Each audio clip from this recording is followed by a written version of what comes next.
Bonsoir ou bonjour chers frères et sœurs. Aujourd'hui j'ai à cœur de vous partager la parole autour d'un sujet particulier qui, s'il fallait donner un titre à ce message, serait Qu'est-ce qu'un homme de Dieu? Qu'est-ce qu'un homme animé du caractère de Dieu? Quelles sont les caractéristiques principales qui doivent animer un véritable serviteur de Dieu? Et je voudrais je voudrais m'arrêter sur un des aspects du caractère de l'homme de Dieu, ce qu'il doit avoir en priorité. Et je dirais qu'à mon avis, c'est celui de l'intercesseur. Un homme de Dieu est un intercesseur qui, dans son âme et dans son esprit, a vraiment le désir de voir le Seigneur secourir son peuple, secourir ses enfants.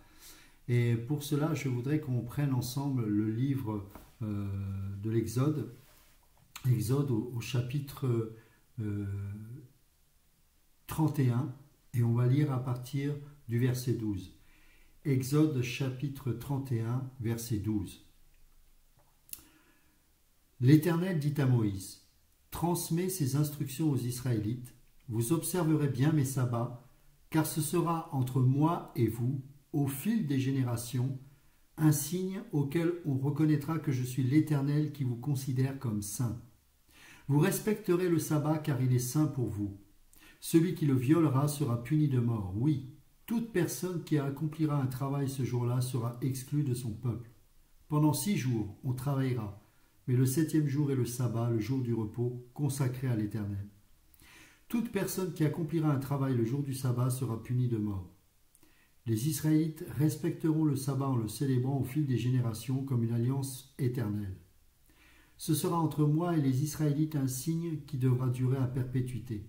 En effet, en 6 jours l'Éternel a fait le ciel et la terre, et le 7e jour il s'est arrêté et s'est reposé.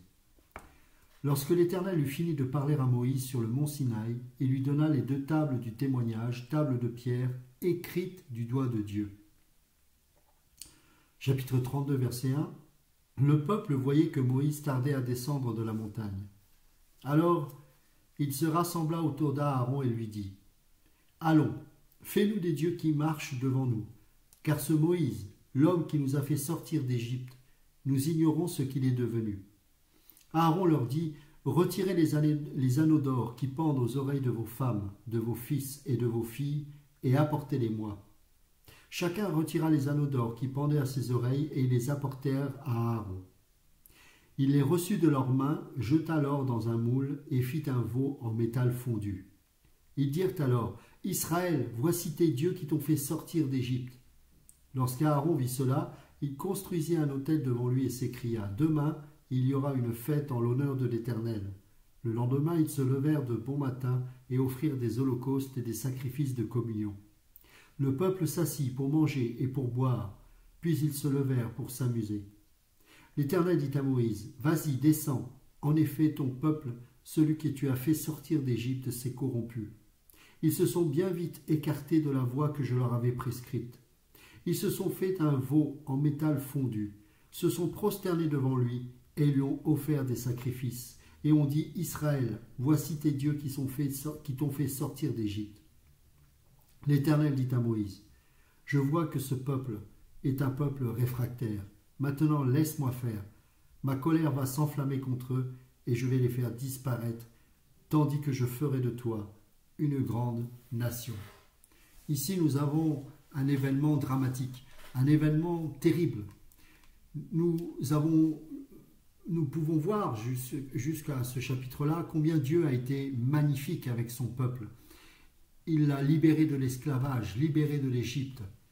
Il a pu marcher jusque-là, jusqu'au mont Sinaï, dans la paix, la sécurité, malgré les murmures du peuple, malgré les plaintes sans cesse. Et Moïse a dû supporter cela pendant des jours et des jours. Et là arrive le moment fatidique, c'est que Dieu allait enfin faire de son peuple une nation régie par une loi, celle de Dieu. Dieu demande à Moïse de monter sur cette montagne afin que lui-même puisse lui donner la loi de Dieu écrite du doigt de Dieu. Et pendant ce temps, le peuple est appelé à attendre patiemment le retour de Moïse qui va revenir justement avec ces tables-là. Le temps paraît long à ce peuple puisque pendant 40 jours et 40 nuits, Moïse va se tenir dans la présence de l'Éternel et va recevoir les instructions de Dieu. Pendant ce temps, ce peuple attend et désespère du retour de Moïse, au point où ils vont se dire « mais il est certainement mort ». Maintenant, ils vont mettre la pression à Aaron. Aaron qui va être le représentant de sacerdoce spirituel. N'oublions pas qu'aujourd'hui, nous sommes animés de ce même esprit de sacerdoce. Nous sommes, selon 1 Pierre 2, 5 à 10, des sacrificateurs. Nous sommes devenus des prêtres. Nous sommes devenus une nation sainte. Et regardez combien le peuple a pu mettre la pression sur Aaron pour que Aaron cède à leurs demandes et fabrique et les encourage à fabriquer en leur demandant de fournir de l'or, du matériau, d'adorer ce veau d'or. Ce veau d'or qui était déjà connu en Égypte, qui était un dieu que les Égyptiens adoraient. Ce veau d'or, hypocrites qu'ils étaient, était censé représenter ce Dieu qui les a délivrés. Or, ils savaient au plus profond d'eux-mêmes qu'il n'était pas question de faire une représentation de Dieu sur cette terre au travers d'une statue ou d'une image quelconque. Et pourtant, ils l'ont fait. Il est difficile pour nous, en tant qu'enfants de Dieu, d'attendre les instructions de Dieu, d'attendre que Dieu nous parle et nous donne ses instructions. Nous sommes tellement remplis de nous-mêmes, nous sommes tellement avides de choses qui peuvent nous nourrir charnellement, que plutôt que d'attendre le Seigneur nous parler clairement et nous donner clairement ses instructions, eh bien, nous sommes tellement attachés à cette terre, nous avons tellement peur du vide, qu'il nous faut absolument un veau d'or. Et ce veau d'or, vous savez, en tant qu'enfant de Dieu, peut prendre différentes formes. Ce veau d'or, ça peut être une voiture, ça peut être une femme, ça peut être une bénédiction matérielle quelconque. Ça peut être le désir au plus profond de soi de trouver une forme de sécurité terrestre. Ce qu'il y a de plus dur pour un enfant de Dieu, c'est de savoir que, bien que nous ayons un Dieu tout-puissant, bien que Jésus nous ait rachetés de l'enfer et de la mort et du péché, eh bien, nous devons accepter le fait qu'il n'y a rien sur lequel nous puissions nous appuyer sur cette terre et qui peut nous procurer la paix ou la sécurité. Absolument rien. Et quand on n'est pas pleinement rempli d'espérance céleste, eh bien, quand nous devons attendre une instruction de Dieu, alors que notre cœur est encore attaché à cette terre, nous commençons à paniquer. Et lorsque nous sommes dans cet état, forcément, nous allons avoir tendance à réclamer un veau d'or. Qui fait que ce veau d'or-là va nous permettre, soi-disant, de tenir en attendant que Dieu nous parle. Le problème, c'est que ce veau d'or n'a pas pour vocation de nous faire tenir en attendant une réponse divine, mais a cette vocation de nous détourner du chemin de Dieu et nous détourner de Dieu pour que notre adoration soit fixée non pas sur un Dieu qui est au-dessus de toute chose, mais que notre adoration soit fixée sur des choses matérielles. C'est terrible. Et lorsque Moïse revient, il fait ce constat. Un peuple qui se perd dans l'idolâtrie du veau d'or et dans des orgies, car n'oubliez pas que l'adoration de ce veau d'or à l'époque se faisait dans la pratique d'orgies, d'accouplement sexuel, d'ivrognerie, de choses horribles, alors que Dieu avait décidé de mettre à part ce peuple. Vous allez me dire, c'est vrai, mais sur ces 1 million de personnes, il n'y avait pas que des Juifs, il n'y avait pas que le peuple hébreu, il y avait aussi des brigands, des renégats, des gens qui ne faisaient pas partie de l'Égypte ou des Égyptiens, mais qui ont rejoint ce peuple-là, et qui certainement, durant ce temps-là, ont essayé de corrompre le peuple. C'est vrai, mais n'oubliez pas, et nous allons le lire tout à l'heure, que ce peuple a été corrompu, au point où même des fils de Lévi ont été contaminés par cette adoration diabolique. Et regardez la suite, parce que ce qui s'y passe est très intéressant. L'Éternel dit à Moïse, verset 7, « Vas-y, descends. En effet, ton peuple, celui que tu as fait sortir d'Égypte, s'est corrompu. Ils se sont bien vite écartés de la voie que je leur avais prescrite.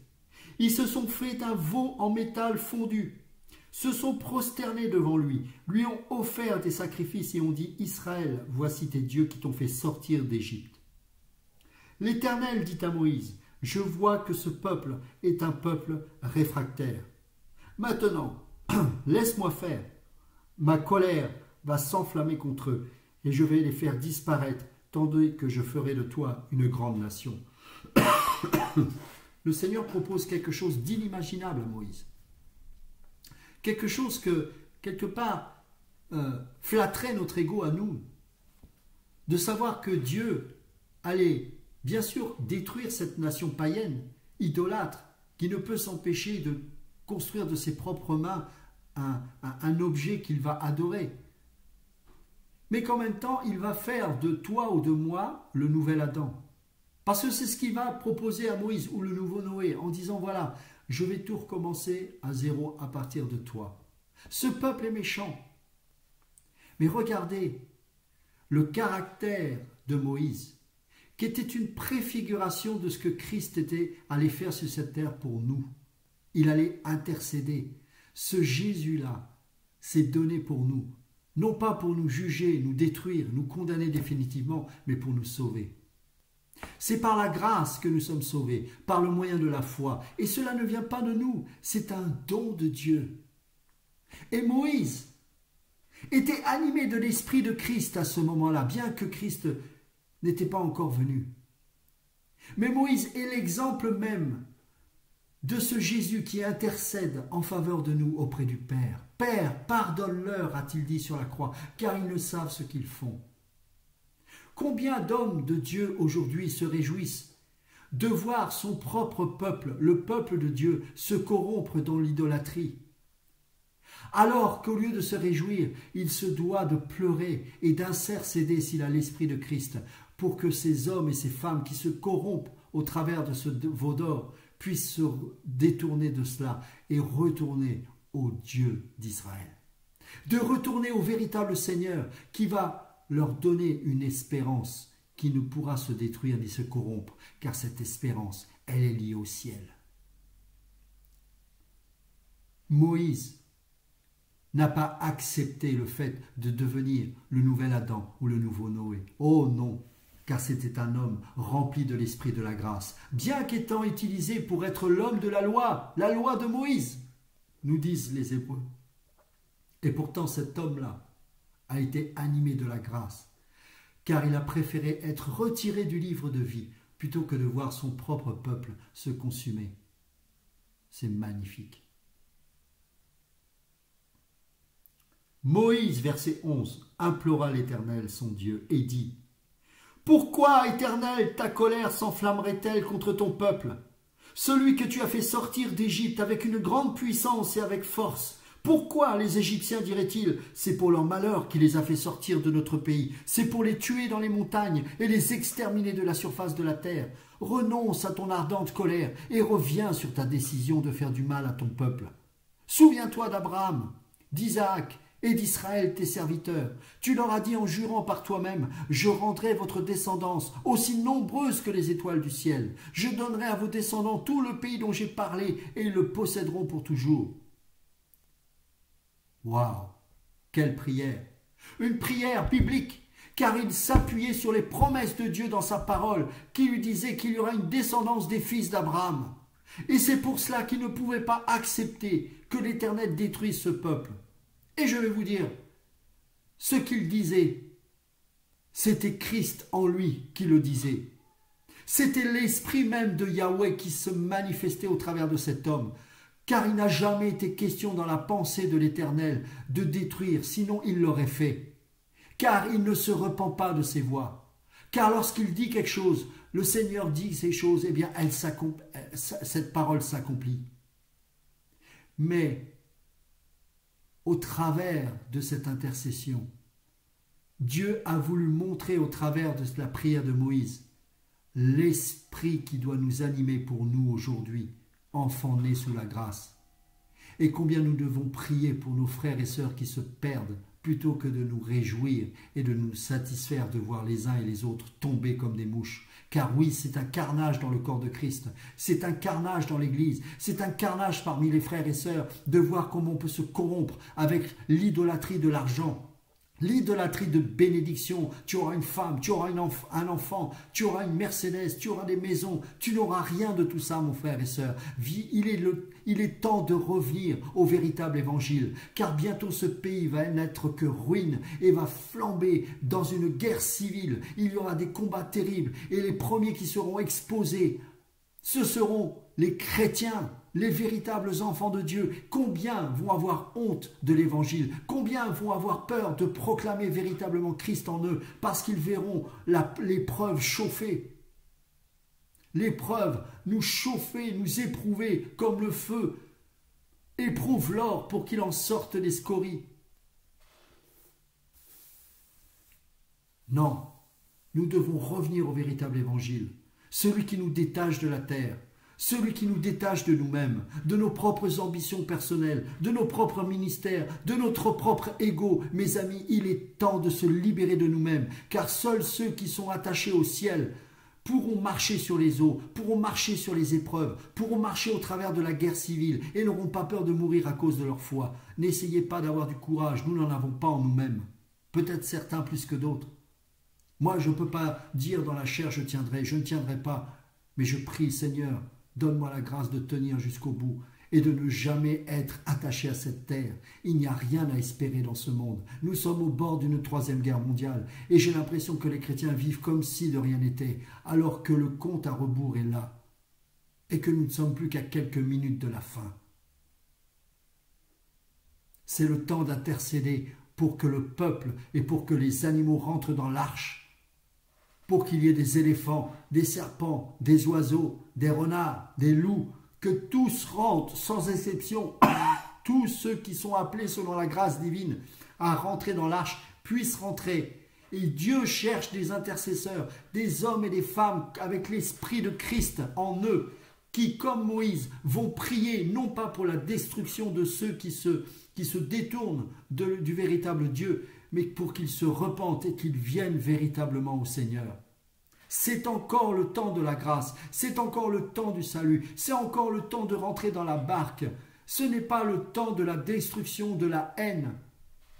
Bientôt, oui, ces choses-là vont arriver. Bientôt, nous allons traverser une tribulation terrible. Ne nous berçons pas d'illusions de croire que nous allons échapper à cette grande tribulation. Nous la traverserons parce qu'il faut que nous passions l'épreuve du feu, que nous soyons purifiés comme l'or. Et nous tiendrons par la grâce de Dieu, par la puissance de son esprit. Mais cela nécessite d'avoir un évangile, non pas terrestre, mais céleste. Nous devons nous détacher de la terre. Nous devons prier de tout notre cœur pour que le Seigneur nous donne la force du détachement de nous-mêmes et de ce monde. Oh mes amis, où sont ces hommes et ces femmes qui sont prêts à donner leur vie pour le salut des autres? Oh, nous ne sommes pas Jésus, bien évidemment. Mais nous avons en nous l'esprit du sacrifice qui dit « Seigneur, non pas ma volonté, mais que ta volonté soit faite. » Si tu peux sauver au travers de ma vie une seule âme, que ta volonté soit faite. Depuis quelque temps, quand je dépose mes enfants à l'école, je vois un monsieur qui est atteint d'un cancer et je sens dans mon esprit qu'il est quasiment en phase terminale. Je dis, Seigneur, accorde-moi la grâce de pouvoir rentrer chez lui, de prier pour lui. Pour qu'il soit guéri, oui, bien sûr, mais surtout, parce que si c'est être guéri pour finir en enfer, ça ne sert à rien. Surtout, pour que quoi qu'il arrive, guéri ou pas, il puisse recevoir dans son cœur Yeshua Hamashia, le roi des rois et le Seigneur des seigneurs. Ce n'est plus le temps de la rigolade. Que mon voisin qui s'est brûlé en faisant une tentative de suicide à cause d'un dépit amoureux puisse rencontrer celui qui l'aime au-dessus de toute chose, à savoir Jésus-Christ de Nazareth. qu'ils puissent entendre avant de mourir, avant de traverser cette guerre, cette parole de Jésus qui dit « Je ne te condamne pas, moi non plus je ne te condamne pas. Va et ne pêche plus, reçois la grâce. » Prions, intercédons. Arrêtons de regarder tout et n'importe quoi sur Internet. Nourrissons de la parole de Dieu et intercédons pour les pauvres, même pour les riches, mais pour tous ceux qui ne connaissent pas le Seigneur. C'est l'heure de l'intercession, c'est l'heure de plier le genou devant Dieu, c'est l'heure de crier au Seigneur, n'extermine pas tous ceux et celles qui t'ont rejeté, mais sauve-les. Seigneur, je t'en supplie, secours-les. Moïse implora l'Éternel son Dieu et dit, il implora l'Éternel. Verset 15. Moïse repartit et descendit de la montagne, les 2 tables du témoignage dans la main. Les tables étaient écrites des 2 côtés, elles étaient écrites de chaque côté. Elles étaient l'œuvre de Dieu, et l'écriture était celle de Dieu gravée sur les tables. Josué entendit le bruit que faisait le peuple en poussant des cris, et il dit à Moïse, « Il y a un cri de guerre dans le camp. » Moïse répondit, « Ce n'est ni un cri de vainqueur, ni un cri de vaincu. Ce que j'entends, ce sont des gens qui chantent. » En s'approchant du camp, il vit le veau et les danses. Combien de fois ce peuple a adoré ce veau d'or? Lorsqu'il y a eu la séparation entre le royaume du Nord et le royaume du Sud, entre Samarie et Juda, alors qu'après la mort de Salomon, le pays s'est divisé en 2. La tribu de Juda et de Benjamin est restée fidèle à Roboam, fidèle à la ville de Jérusalem. Mais les autres tribus, les 10 autres tribus, ont fait partie du royaume du Nord. Et Jéroboam, qui a été à l'origine de la division, n'a pas voulu et n'a pas permis que le peuple adore à Jérusalem le Dieu d'Israël. Et donc il a créé un veau d'or lui aussi. Et il a créé une nouvelle sorte de sacrificateurs, de lévites, des faux sacrificateurs, des faux lévites, qui adoraient un faux Dieu. Et ces 10 tribus-là se sont mis à adorer un veau d'or à nouveau, alors qu'ils avaient la possibilité d'aller à Jérusalem. Mais Jéroboam ne voulait pas. Pourquoi? Parce qu'il s'est dit, mais s'ils reviennent à Jérusalem, alors à nouveau, ils vont se rassembler avec leurs frères de la tribu de Juda et de la tribu de Benjamin. Quand Jésus est venu sur cette terre, les Samaris, ceux qui faisaient partie d'Israël, du royaume du Nord, qui ont été conquis par les Assyriens, se sont mélangés avec les Assyriens. Ils ont créé leur propre religion, un mélange de judaïsme et un mélange d'idolâtrie. Ils étaient tellement corrompus que même les pharisiens ne voulaient pas avoir de contact avec les Samaritains. Et ils étaient considérés à juste titre, d'après la loi de Moïse, comme des gens impurs. Et pourtant, ils ont fait partie des 10 tribus d'Israël. Aucun roi n'a été bon en Israël. Aucun roi n'a fait la volonté de Dieu dans le royaume d'Israël. Ce qui n'était pas le cas des rois du royaume de Juda. Il y a eu des bons rois en Juda.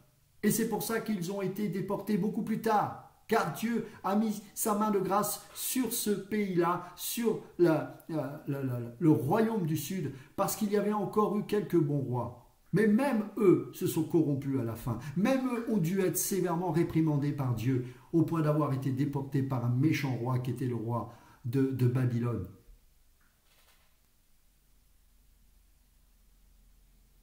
Et aujourd'hui, nous avons 2 religions qui se confrontent.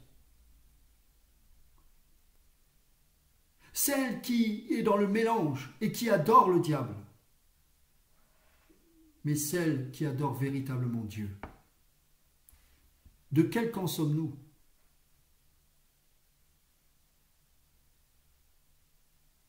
Et plutôt que de nous réjouir de voir l'apostasie, prions et pleurons, afin qu'il y ait encore des gens qui rentrent dans l'arche avant que ce soit trop tard. Car c'est encore, mon ami, mon frère, ma sœur, c'est encore le temps de la grâce. il n'est pas encore trop tard. Peut-être que tu entends ou tu vois cette vidéo pour la première fois, peut-être que tu t'es éloigné du Seigneur il y a bien longtemps et que le Saint-Esprit a permis que tu entendes ces choses. Alors si tu l'entends, ce matin, ce soir, cette nuit, je ne sais pas à quelle heure ni quand tu vas regarder cela, le Seigneur te dit, repens-toi, tourne-toi vers lui, reviens à ton premier amour. Laisse-toi aimer de Dieu et détache-toi de ces choses qui te lient si facilement. Oh, ça va peut-être pas se faire du jour au lendemain, mais si tu acceptes le travail de Dieu dans ta vie, alors, jour après jour, il va commencer à enlever les liens qui t'empêchaient d'être véritablement libre. Libre de la pornographie, libre de la masturbation, libre de la gloutonnerie, du mensonge, libre de la convoitise, libre de tous ces liens du péché qui te ramenaient sans cesse au séjour des morts. Libre, totalement libre. Mais pour cela, il faut aussi qu'il y ait des hommes et des femmes qui plient le genou dans leur chambre. La plupart des véritables chrétiens, nous ne les voyons pas. Ce n'est pas sur Internet qu'on voit des vrais chrétiens. C'est dans le lieu secret, dans la tente d'assignation, dans la tente de la rencontre. Regardez ce qui se passe. En s'approchant du camp, verset 19, il vit le veau et les danses. La colère de Moïse s'enflamma. Il jeta les tables qu'il tenait et les brisa au pied de la montagne. Il prit le veau qu'il avait fait et le brûla au feu. Il le réduisit en poudre, versa cette poudre à la surface de l'eau et la fit boire aux Israélites. Moïse dit à Aaron, « Que t'a fait ce peuple pour que tu le rendes coupable d'un si grand péché ?» Aaron répondit, « Que la colère de mon Seigneur ne s'enflamme pas. Tu sais toi-même que ce peuple est porté au mal. Ils m'ont dit, fais-nous des dieux qui marchent devant nous, car ce Moïse, l'homme qui nous a fait sortir d'Égypte, nous ignorons ce qu'il est devenu. Je leur ai dit que ceux qui ont de l'or s'en dépouillent, et ils me l'ont donné. Je l'ai jeté au feu, et il en est sorti ce veau. Vous croyez qu'en jetant ces choses au feu, il en sort automatiquement un veau? Il a fallu le fabriquer, il a fallu le fondre, il a fallu toute une nuit pour cela. Et Aaron a été témoin, lui qui était le représentant du sacerdoce, lui qui allait recevoir d'après la loi le manteau du sacrificateur, celui qui fait partie de la tribu d'Aaron, de la tribu de Lévi, lui qui devait être le garant de la religion de Yahweh, s'est laissé corrompre par la pression des autres. Combien d'hommes de Dieu sont tombés à cause de la pression des idolâtres? Combien d'hommes sont devenus avides d'argent alors qu'ils prêchaient le véritable évangile parce qu'ils ont accepté de se laisser presser littéralement par ceux qui voulaient entendre des choses agréables à l'oreille? Nous sommes tous coupables de ces monstres que nous avons créés, de ces pasteurs qui pour la plupart, j'entends encore aujourd'hui des scandales de certains pasteurs qui sont dans la franc-maçonnerie, dans l'homosexualité, dans toutes ces choses abominables que Dieu rejette. Mais est-ce que nous ne sommes pas quelque part coupables aussi de ces choses? À force de vouloir entendre des choses agréables, c'est dur d'entendre la vérité, c'est dur d'entendre que nous n'avons rien à espérer dans ce monde. Mais il faut revenir au véritable évangile. Et il faut que les hommes et les femmes prient, s'il est encore possible que pour tous ces pasteurs peut-être partis complètement à côté de l'évangile puissent se repentir et revenir au Seigneur. Que des hommes et des femmes qui ont été embarqués dans ces faux enseignements puissent revenir au Seigneur. Que tous ceux et celles qui ont été animés d'un esprit de haine, de calomnie, où on fait des vidéos, où on détruit la réputation des uns et des autres, où on insulte, où on ne respecte plus les gens, eh bien eux aussi ont la possibilité de se repentir. Et il faut prier, intercéder. C'est important. Ne pas se laisser faire. Affirmer la vérité, ça c'est important. Mais savoir aussi faire la part des choses et ne pas mélanger la chair et la haine. Que cela ne vienne pas dans nos cœurs, c'est important.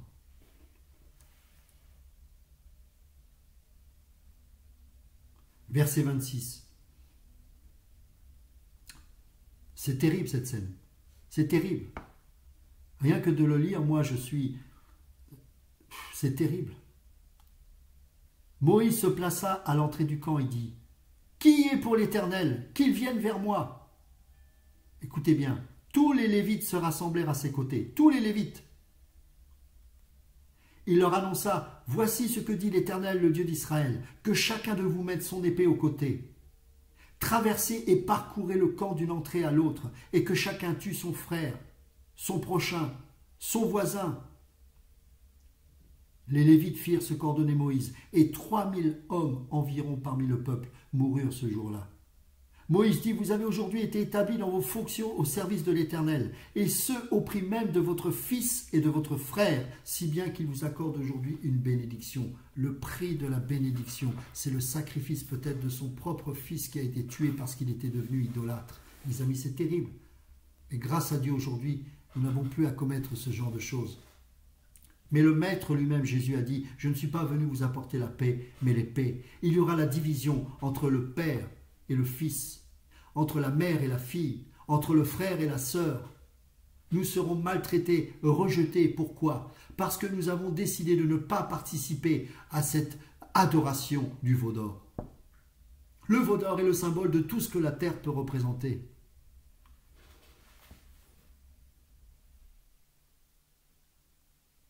Le prix à payer pour suivre Christ, ça nous amène à la séparation de nos êtres les plus chers. C'est le temps de choisir qui nous voulons servir. Dieu, Jésus ou le monde. C'est le temps. Verset 30. Le lendemain, Moïse dit au peuple, « Vous avez commis un grand péché. » Laissez-moi vous dire que moi, comme nous tous, nous avons commis un grand péché. C'est de se laisser séduire par des êtres qui se disaient charismatiques, mais qui n'avaient pas le cœur de Dieu, qui n'avaient pas le caractère de Christ. Nous avons écouté des beaux parleurs pendant des années. Nous nous sommes laissés séduire parce que quelque part, au plus profond de notre cœur, il y avait le désir d'entendre des choses agréables à l'oreille, qui nous auraient donné peut-être une solution pour s'en sortir et pour vivre heureux sur cette terre. C'est un faux évangile. Le seul moment où nous serons heureux, ce sera là-haut, dans sa présence. Regardez ce monde, regardez toutes ces abominations et tout ce qui se prépare. Regardez tous nos frères et sœurs qui sont exterminés sur les 3/4 de la planète à cause de leur foi. Je ne peux pas vivre comme si de rien n'était, ce n'est pas possible. Je veux prier pour mes frères et sœurs de l'Église persécutée et je veux prier pour tous ceux qui sont égarés afin que le Seigneur ramène le maximum de monde dans l'arche. Oh, je ne suis pas le sauveur, Jésus est le sauveur. Mais si nous avons l'esprit de Jésus, nous avons l'esprit du salut, l'esprit de celui qui prie pour les âmes qui se perdent.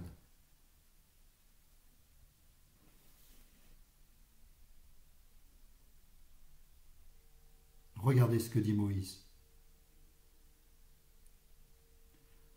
Le lendemain, Moïse dit au peuple, « Vous avez commis un grand péché.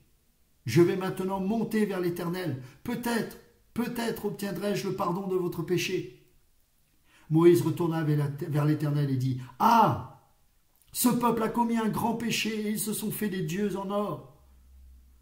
Pardonne maintenant leurs péchés. Voilà ce qui doit sortir de la bouche d'un enfant de Dieu. Pardonne, Seigneur, notre bassesse. Notre amour pour le monde, notre idolâtrie, et pardonne le péché de ceux qui ont bien commencé mais ont si mal terminé. Mais Seigneur, si tu leur donnes encore souffle de vie, c'est parce que tu veux qu'ils se repentent. Et tant qu'ils vivent, Seigneur, je t'en supplie, parle-leur, afin qu'ils soient sauvés.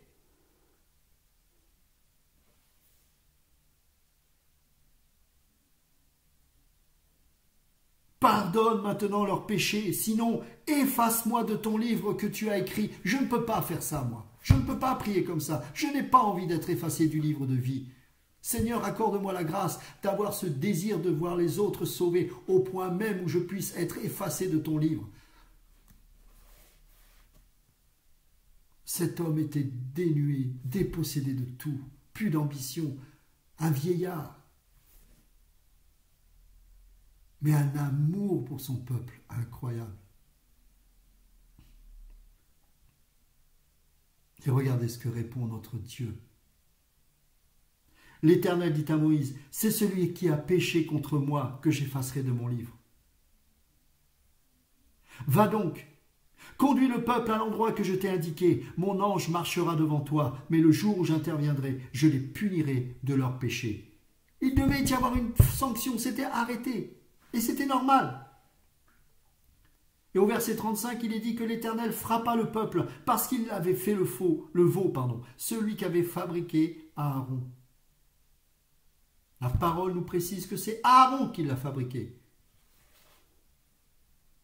Chapitre 33, verset 1. L'Éternel dit à Moïse, vas-y, pars d'ici avec le peuple que tu as fait sortir d'Égypte. Monte vers le pays que j'ai juré de donner à Abraham, à Isaac et à Jacob en disant, je le donnerai à ta descendance.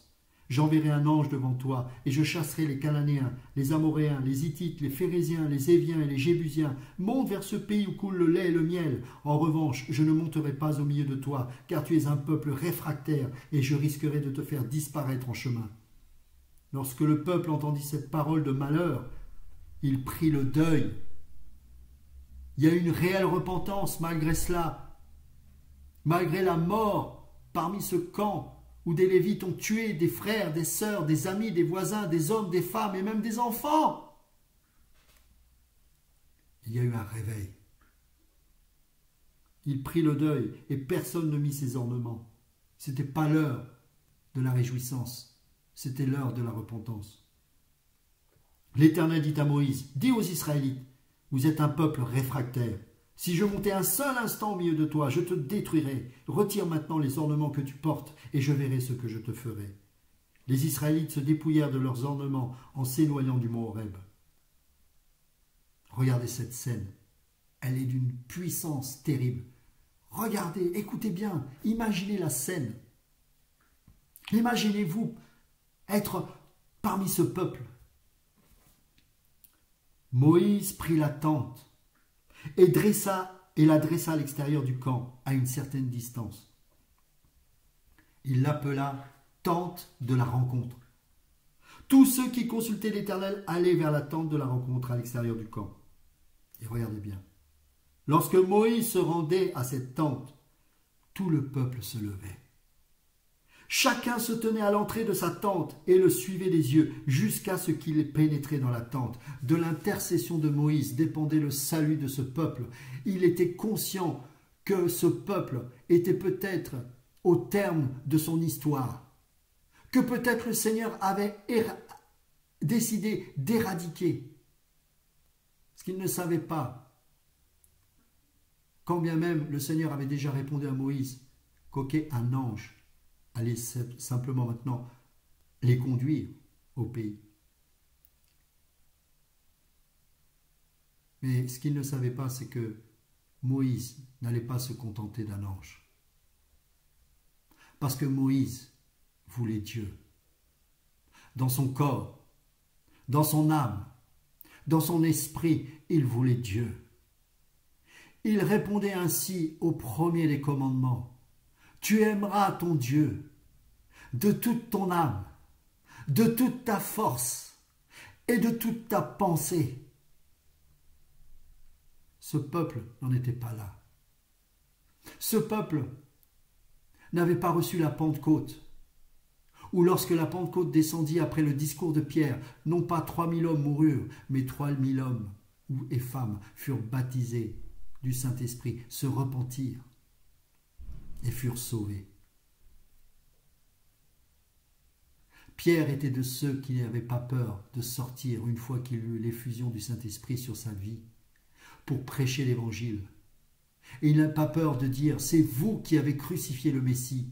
Et alors, touché par le Saint-Esprit qui convainc de péché, de justice et de jugement, ce peuple dit « mais que faut-il faire ?» Et Pierre leur dira « repentez-vous, repentez-vous, repentez-vous ».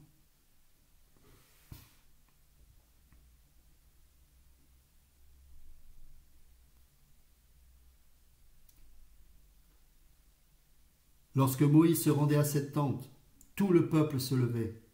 Chacun se tenait à l'entrée de sa tente et le suivait des yeux jusqu'à ce qu'il ait pénétré dans la tente. Lorsque Moïse avait pénétré dans la tente, la colonne de nuée descendait et s'arrêtait à l'entrée de la tente, et l'Éternel parlait avec Moïse. Tout le peuple voyait la colonne de nuée s'arrêter à l'entrée de la tente, et tout le peuple se levait et adorait, chacun à l'entrée de sa tente.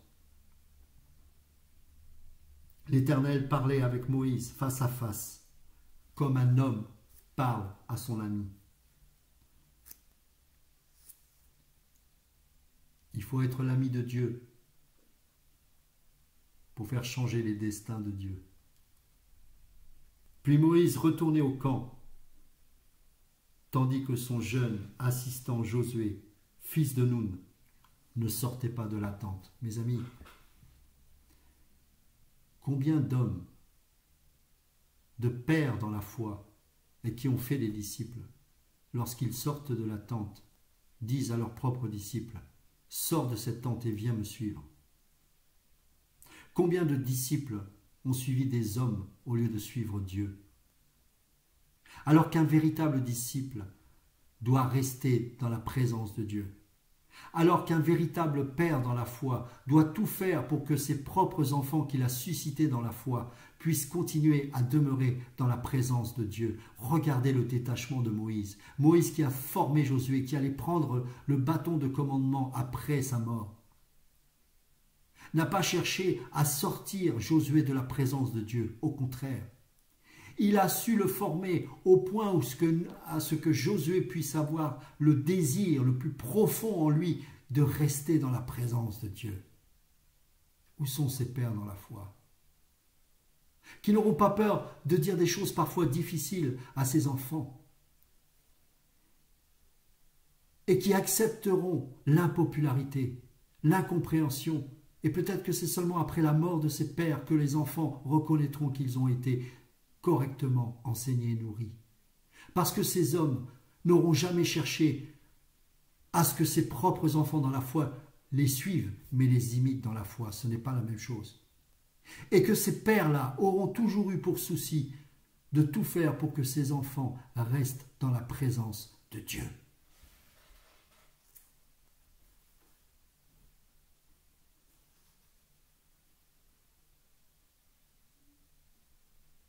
Moïse dit à l'Éternel, verset 12, « Voici que tu me dis, fais monter ce peuple, et tu ne me fais pas connaître qui tu enverras avec moi. Cependant tu as dit, je te connais par ton nom, et tu as trouvé grâce à mes yeux. Maintenant, si j'ai trouvé grâce à tes yeux, fais-moi connaître tes voies, alors je te connaîtrai, et je pourrai encore trouver grâce à tes yeux. Regarde, cette nation est ton peuple. » Quelle prière! On n'est pas dans la prière religieuse, on est dans un dialogue d'un ami avec son père. L'Éternel répondit, « Je marcherai moi-même avec toi et je te donnerai du repos. » Moïse lui dit, « Si tu ne marches pas toi-même avec nous, ne nous fais pas partir d'ici. » Comment sera-t-il donc certain que j'ai trouvé grâce à tes yeux ainsi que ton peuple? Ne sera-ce pas quand tu marcheras avec nous et quand nous serons différents, moi et ton peuple, de tous les peuples qui sont à la surface de la terre? Quelle prière! L'Éternel dit à Moïse, « Je ferai aussi ce que tu me demandes là, parce que tu as trouvé grâce à mes yeux et que je te connais par ton nom. » Moïse dit, vous savez, Moïse avait tellement soif de Dieu qu'il en voulait toujours plus, toujours plus. Et je pense que quand on reste aussi longtemps dans une telle gloire, une telle présence de Dieu, il y a une insatisfaction dès qu'on revient un petit peu sur terre, entre guillemets. Et je pense que Moïse avait toujours cette soif de rentrer encore plus dans l'intimité avec son Dieu. Et alors, il ne va pas se contenter. Bien sûr, il a fait fléchir le cœur de Dieu. Mais en même temps, il va encore aller plus loin. Et il va dire ceci.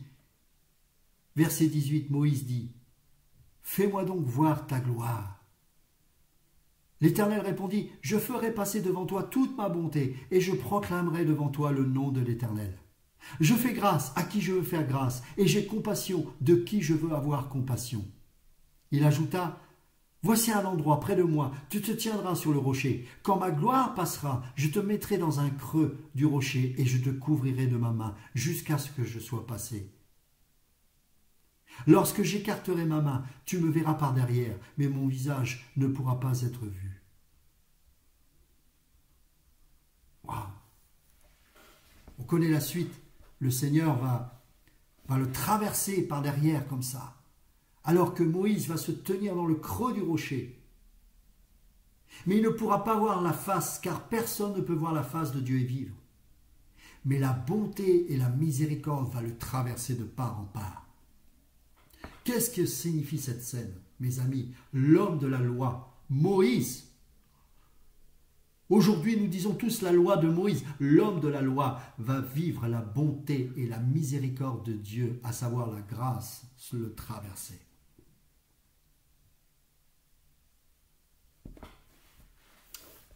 Où sont les hommes qui sont animés de l'esprit de la grâce aujourd'hui, alors que nous ne sommes plus sous la loi, mais sous la grâce? Jésus est d'une exigence telle que seule la grâce de Dieu peut nous permettre de répondre à ces exigences. Car la grâce ne nous place plus sous une performance humaine. La grâce ne nous condamne pas, mais la grâce nous dit acquitter, pardonner, purifier, restaurer, laver, sanctifier, sauver. Et nous devons demeurer dans cet état de grâce. Et alors que Dieu nous a fait grâce, nous devons nous aussi avoir cette même patience envers les autres. Discernons le mal du bien. Discernons le meilleur du bien.